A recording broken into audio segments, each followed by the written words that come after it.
If you enjoy this video, please check out my website and consider supporting me on Patreon at the links below.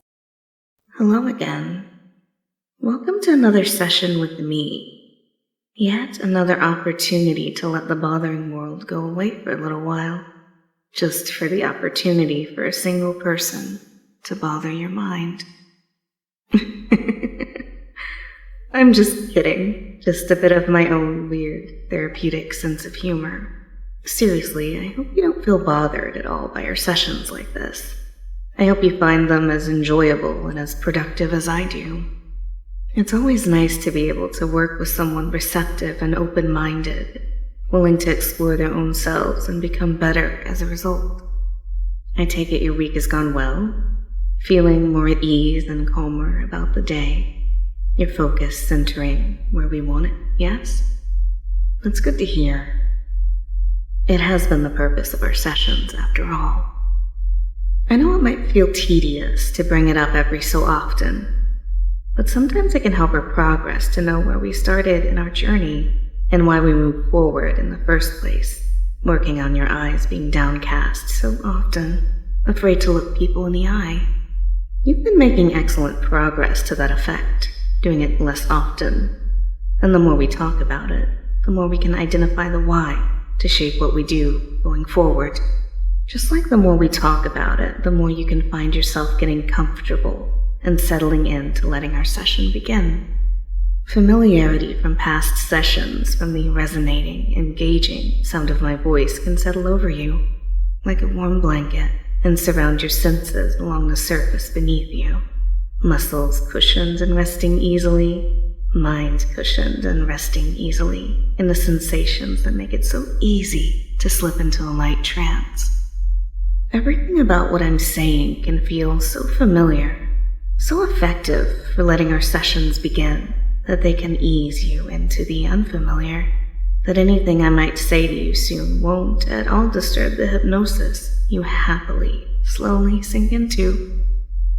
For something unfamiliar yet familiar, I want you to imagine the first time you stepped into my office, how you cordially approached me, shaking my hand, so well behaved, except for that one issue, the issue that led you to see me, your subconscious habit of looking down, naturally not wanting to look people in the eye. From the moment I noticed that, I knew there was a good reason for it, a curious reason. Something I don't believe you might have been truly aware of.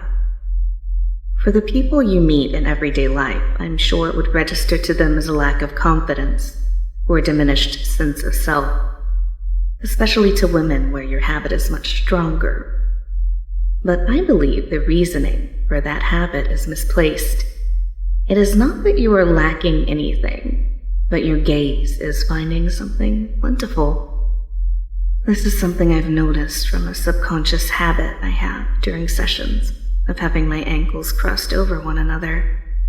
It's my own comfort and familiarity to help guide my patients into a state that helps them to the road of building their own productive habits and mindsets. During all of our sessions, it was curious to me how your eyes always found my habit as a point of fixation. I am always one to encourage focal points to help along the progress of trances, as many people respond to one induction style more than others, and yours is most certainly visual, especially when the visual is a pair of feet that you find fascinating. As you continue to listen, to center yourself on the sound of my voice, you can continue reclining and relaxing, comfortable with that revealed truth. You do find women's feet ever fascinating, beautiful, and even compelling. Whether you know it or not, your eyes always trailed down to my feet. There was just something about my feet, how they looked below my pants, the ankles swaying back and forth, perhaps the style and color of my flats. I could tell how easy it was to engage with them, how absorbent of my words you are the more animated my feet were, rocking my feet back and forth like a pendulum. You followed faithfully, almost helplessly. Your lips parted so very gently, speaking fixated desires, as my pretty shoes occasionally slipped off my heel, dangling from my toes. How rapt you are when my shoe dangles from my toes, showcasing my pretty feet, letting your mind endlessly wonder when or if that shoe will drop. Unfortunately, my dear patient, this is all the time I have.